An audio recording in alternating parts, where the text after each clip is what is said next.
हाँ जी, अस्सलाम वालेकुम जी। तो क्या हाल है सब दोस्तों का। उम्मीद करते हैं सब बेहतर होंगे।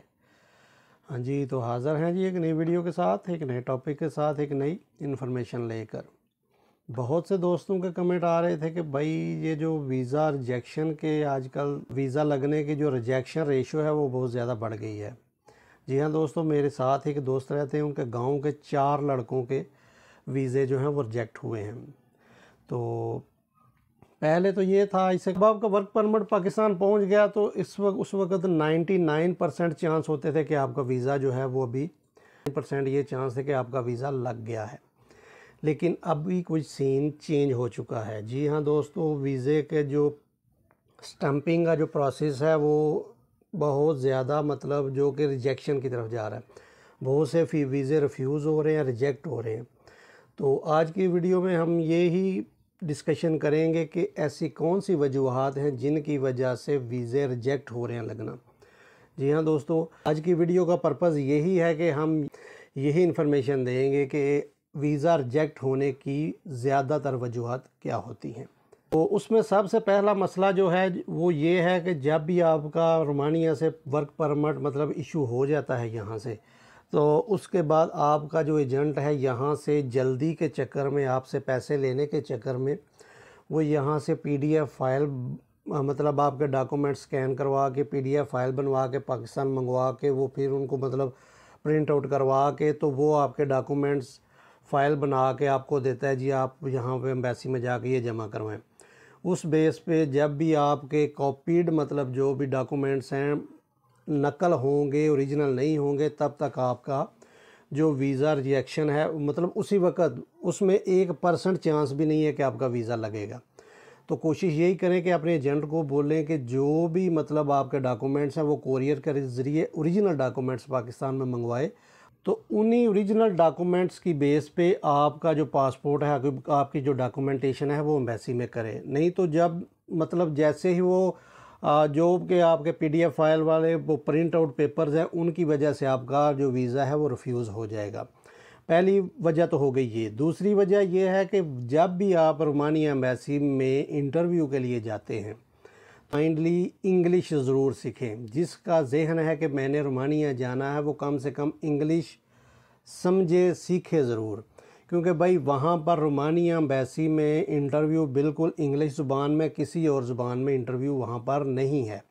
ना ही आपको वहाँ पर कोई ट्रांसलेटर दिया जाएगा, क्योंकि जिस रूम में इंटरव्यू होता है वहाँ पर वो एम्बेसडर और आपके अलावा तीसरा बंदा नहीं होता।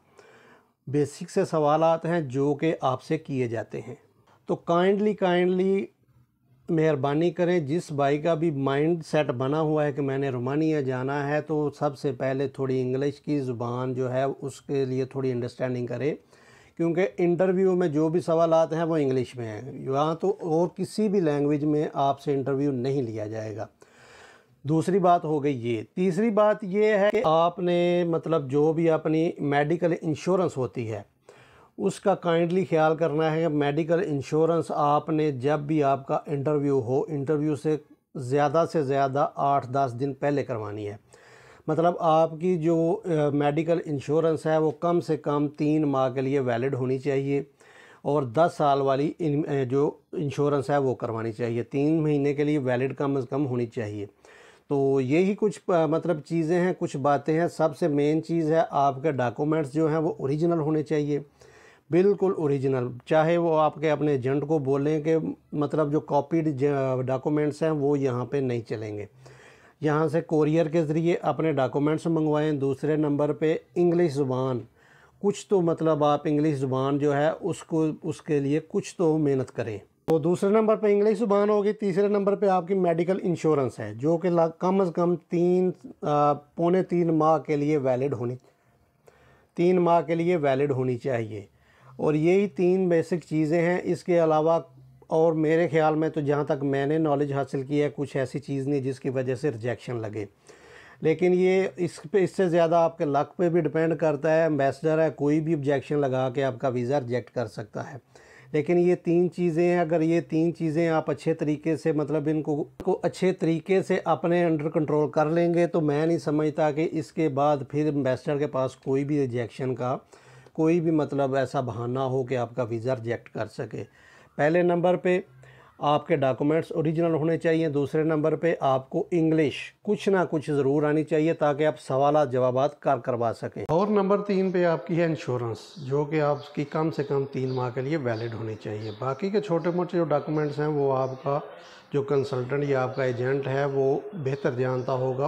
वो मतलब बाकी डॉक्यूमेंटेशन के बारे में आपका एजेंट या आपका जो कंसल्टेंट है वो जानता है। तो ये इन्फॉर्मेशन थी। उम्मीद करता हूँ दोस्तों को पसंद आई होगी। बहुत सी जो नॉलेज है जो कि आपको मिला होगा। तो मिलते हैं जी किसी नई वीडियो में एक नए टॉपिक के साथ, एक नई इन्फॉर्मेशन लेकर। तब तक अपनी दुआओं में याद रखिएगा। अल्लाह हाफिज़।